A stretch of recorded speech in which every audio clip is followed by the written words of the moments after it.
Blessings, namaste. Thank you for being here. My name is Coco and welcome to my channel.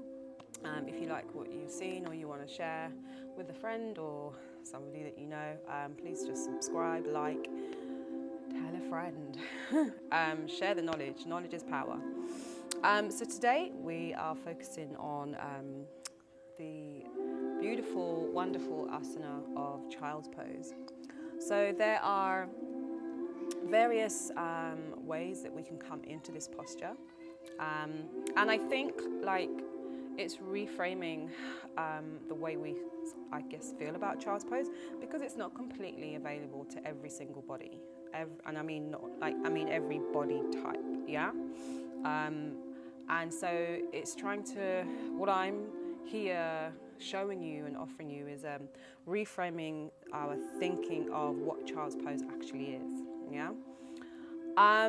So yeah, you know, I've learnt this during my time as a teacher, working with different body types, different ages and so on, that it means different things. So today I have a couple of props with me. You might wonder why I've got these pillows.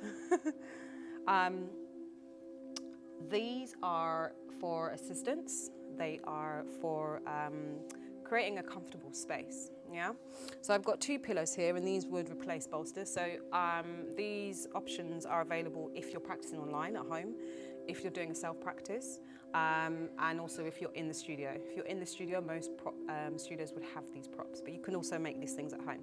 So I've got two bricks here. You can also have foam blocks, which are a little softer and forgiving for some postures. These you'll find in studios. If you don't have these, you can use books, like hardback books.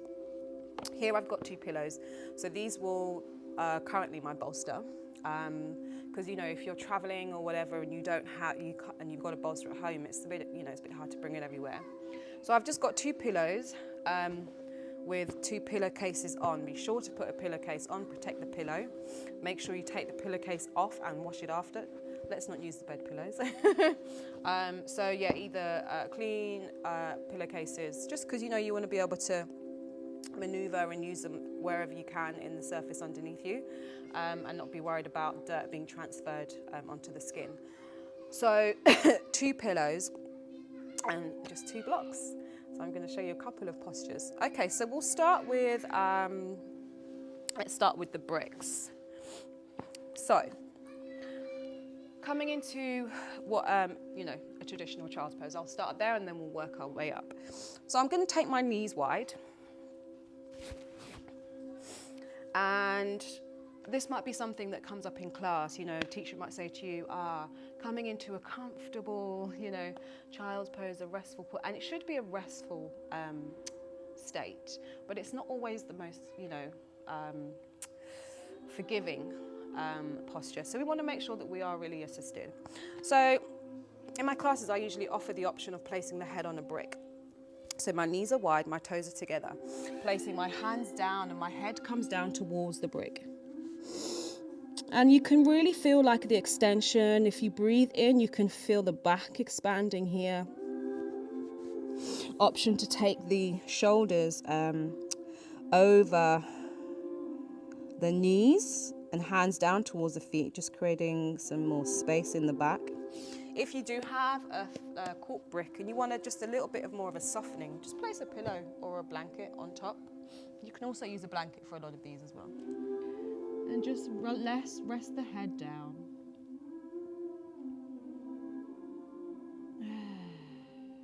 Feels so good. If that doesn't work, if that doesn't feel good for you, if that's not something that's available for you at any point during whichever practice, you can also take the cork brick underneath the sitting bones. So for this, it just creates that, there's this kind of myth that, you know, we need to have the sitting bones and the buttocks in contact with the heels. It doesn't, no, it's not, that's not how it works. This can create a real cushioning for you. Placing the brick or the block underneath the sacrum, just on the heels. And already that's just bringing my heels closer to my buttocks. Yeah, it's closing that gap. I can either, again, pad my hands down and place my head down towards the ground. Again, option 2 here, maybe place your head on a brick,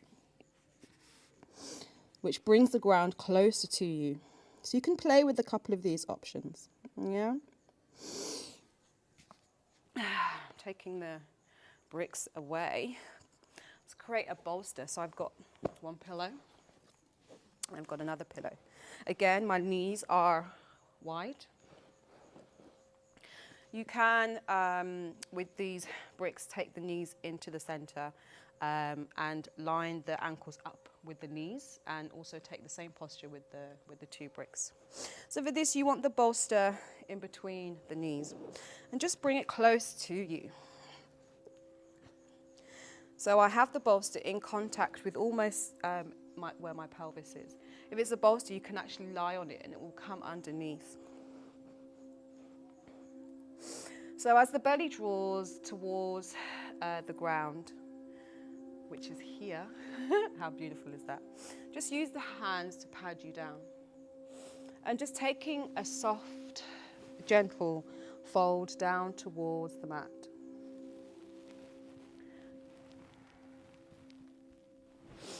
Allow the head just to fall and rest into the bolster or the cushion.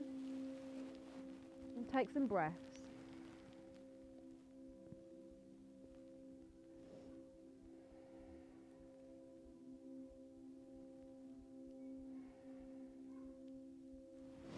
That might be really lovely for you. You might also want to create some cushioning here as well, taking the buttocks toward the heels and folding down onto your bolster.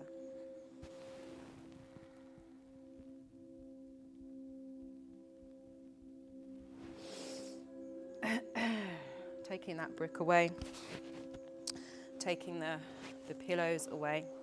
I'm not sure if I showed you this, but if you find the brick too a little bit harsh, if you don't have any foam blocks, just place the pillow over the top of the brick and place the head down. So you've got cushioning and you've also got the ground closer to you. Now all this is provided that, you know, we're good with the knees and this is available for us. If you're in a class in a child's pose, these things are pretty available. As we can have things in the home that we can adapt. And also, again, like I mentioned, in many studios, they'll have these props for you. None of that possibly might work for you. You might just want to, when they say come into your restful state, come into your child's pose. And, you know, don't ever worry about if you're in a public class, what everyone else is doing. Child's pose is very individual to you. So you might want to sit with the spine long. You might want to take your bolster just in your lap and allow the body just to fall down. I can feel this opening in my back, and it allows my body just to come to a restful state. It's very comfortable. You can keep a slight bend in the knee, or you can extend the knees.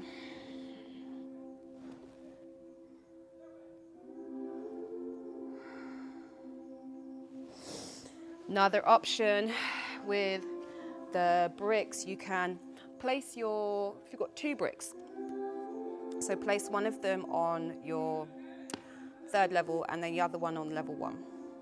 And just allow the head to fold forward, come to rest on the brick.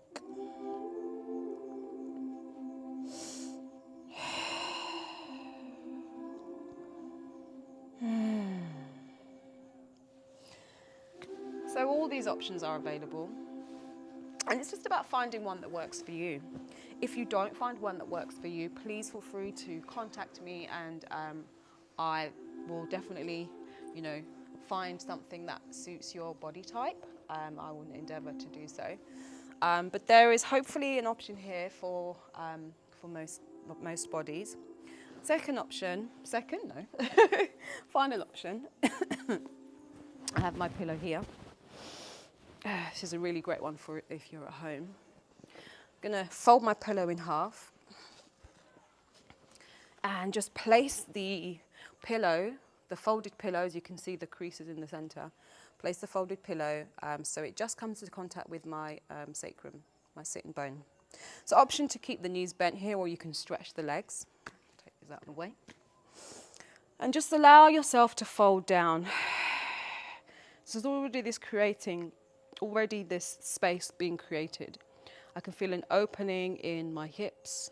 And as I lower myself down towards the ground, feeling this opening in the top of the body.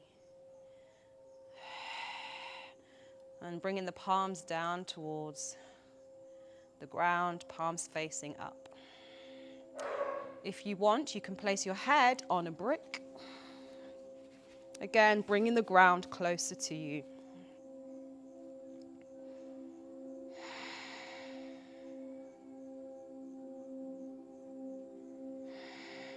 Option to extend the heels away and let the toes fall by the side. So if you take any of those options in your class, if you're in a public class and you take any of those options and you know the teacher's transitioning into another posture, it's all good. You'll meet them wherever you need to meet them. You know, as teachers, we meet our students, well, we should meet our students where they're at. So wherever you are in the class, in the sequence, whatever option you've taken here, you can always just join back in. I hope I have shared some knowledge with you. Again, if you have any questions, please feel free to contact me or comment below. Thank you so much for being here and taking this time out of your day. Namaste.